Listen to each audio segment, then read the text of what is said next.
الحمد لله فاطر السبع الطباق مقسم الآجال والأرزاق الهادي لأحسن الأخلاق مالك يوم الطلاق.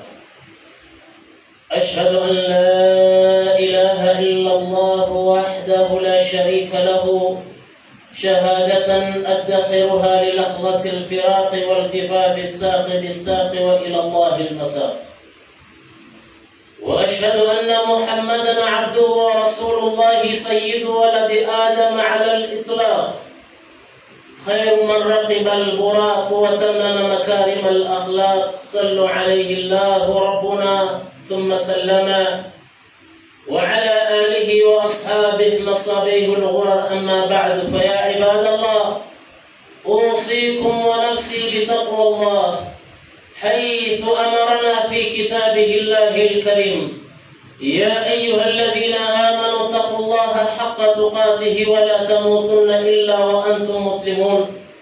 يا أيها الذين آمنوا اتقوا الله وقولوا قولا سديدا يصلح لكم أعمالكم ويغفر لكم ذنوبكم، ومن يطع الله ورسوله فقد فاز فوزا عظيما. جعلني الله وإياكم من الفائزين فوزا عظيما يا رب العالمين. عباد الله، خطبتنا اليوم عنوانها يقول: صلاح القلوب. ولما لا في هذه الحياة وتكوف إسلام. أما موضوع أما kichwa cha habari ya khutba yetu ya leo inazungumzia suala zima la salahul qulub, usafishwaji wa moyo. Na vipi tusizungumze katika suala zima la kusafisha nyoyo zetu? Mimi khatibu nisafishe moyo wangu, na wewe msikilizaji ama nyie wasikilizaji msafishe nyoyo zenu katika maisha tunayoishi leo. Maisha ambayo kwamba asiyekuwa Muislamu hana time na Muislamu na yuko tayari kumdhuru Muislamu kwa namna moja ama nyingine. Kwa nini tusisafishe mioyo yetu? Qala Sheikh al-Islam Ahmad ibn Taymiyyah, al-qalbu huwa al-aslu. Sheikh al-Islam Ahmad ibn Taymiyyah anasema moyo ndio msingi wa mwanadamu katika kila lake mwanadamu kwenye mgongo huo ardhi, bali hata kesho akhera. Moyo wa mwanadamu ndio msingi. يقول الله تبارك وتعالى، الله تبارك وتعالى أبيغ مفانكم بأمتم محمد صلى الله عليه وسلم: ألم تر كيف ضرب الله مثلا كلمة طيبة كشجرة طيبة أصلها ثابت وفرعها في السماء. الله تبارك وتعالى أبيغ مفانكم بأمتم محمد صلى الله عليه وسلم كما بيا: ألم تر كيف ضرب الله مثلا. Hujui hivi Allah tabaraka wa taala kapiga mfano anaopiga Allah tabaraka wa taala ni kwa maneno mazuri, kalimatan tayyibatan, maneno mazuri. Mfano wa maneno mazuri, kashajaratin tayyibatin, ni kama mfano wa mti uliokuwa mzuri. Asluha thabitun, ikawa mti kama ule mizizi yake na mashina yake yalikuwa very strong. Wa far'uha fi samaa, na matawi yake ama branch zake ikawa zimepanda mbinguni kwa Allah tabaraka wa taala. Tu'ti ukulaha kulla hinin bi'idhni rabbiha, ikawa mti kama yule unatoa matunda kwa uwezo wake Allah, kwa amri ya Allah. Kila wakati unatoa matunda kwa amri ya Allah. وَيَضْرِبُ اللَّهُ الْأَمْثَالَ لِلنَّاسِ لَعَلَّهُمْ يَتَذَكَّرُونَ. Na mfano wa maneno mazuri ni kama mti ulio mzuri. Asluha thabit, asili ya mti kama ule ulikuwa ni thabit, madhubut. Wa far'uha fi samaa, na matawi yake yakawa yamepanda mbinguni kwa Allah tabaraka wa taala. Haitoshi, tu'ti ukulaha kulla hinin, ikawa matunda yanatoka kwenye mti kama ule kwa uwezo wake Allah kila wakati. Allah mwenyewe ndo anaamrisha matunda yatoke.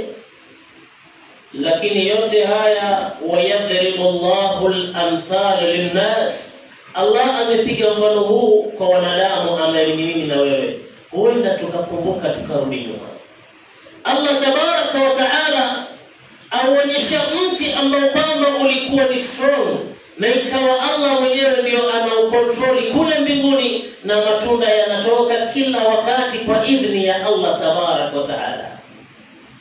Lakini ndugu zangu katika imani, vile vile Allah katika Qur'an akasema, wa mathalu kalimatin khabithatin, na mfano wa maneno machafu khabith, kashajaratin khabithatin, ni kama mti uliokuwa mchafu uliokauka, hauna manfaa kwa yoyote yule.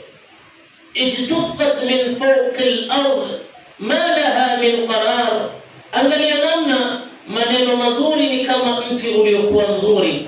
Asili ya mti kama ule ni strong, na branches zake zilipanda kwa Allah tabaraka wa taala, ikawa mti ule mzuri kila wakati unatoa maneno mazuri na unatoa matunda mazuri. Mfano kama huu Allah anakuambia wewe na mimi mwanadamu, hata midomo yetu ikitoa maneno mazuri, maneno kama yale itakuwa ni manufaa kwa binadamu, kiasi ya kwamba popote utakapoishi alafu atokea mimi naenda kwa jirani bwana, ama naenda kwa Yusuf bwana, anakuambia nenda huko, unapokwenda umepata mahali makini. Mwanadamu kama huyu hata akikosa kukunyeshia kitu, lakini maneno anayotoa ni maneno utakayoridhika. Ni wangapi katika mimi na wewe ambaye kwamba midomo yetu tunapoiongea watu wanaitamani kila wakati? Mimi khatibu nijiulize, maneno yangu ninapoyatoa watu wanayatamani? Katika majali kikao ninachokaa popote itakapokuwa, je, watu wanafurahi na kikao changu? Na wewe nawe ujiulize maneno yako unayotoa. Lakini maneno kama haya haikuwa isipokuwa ni moyo wa mwanadamu ndio uliosababisha maneno yakawa mazuri, kama vile maneno yatakapokuwa mabaya, kama mti uliokauka usiokuwa na thamani, na pia ndani ya moyo itakuwa kuna tatizo. يثبت الله الذين آمنوا بالقول الثابت في الحياة الدنيا وفي الآخرة. الله تبارك وتعالى مبثبات ونظامه. يثبت الله الذين آمنوا أنا مبثبات يلم يكون أليكون إيمان برابر في الحياة الدنيا. kwenye mgongo huo ardhi wewe ikawa maneno yako yana maana, maneno yako yana heshima. Na siku ya kiyama ndipo pale tunapozikana, mimi nimekufa ama wewe umekufa. Katika sunna ya Mtume sallallahu alaihi wasallam aliwaambia sahaba zake, muombeeni thabati ndugu zenu, kwa sababu sasa hivi anajiandaa ama anaandaliwa katika kuulizwa. Ndio pale anapokufa mmoja wetu ikawa tunaleta dua yake mkemo zinazosema, Allahumma thabbithu bilqawli thabit. Ya Allah, thabbithu bilqawli thabit. Mpatie thabati huyu Sheikh Luti, leo ndio amekufa, lakini mpe thabati katika mwanandani wake, na Allah atanipatia thabati kwenye kaburi yangu kupitia kwa dua zenu. Allah tupatie thabati duniani na akhera. Ahibati fillah, ndio Sheikh al-Islam tukasema ya kwamba aliweza kusema kuhusu suala zima la moyo kwamba al-qalbu huwa al-asl, moyo ndio asili, ndio msingi mkubwa wa mwanadamu.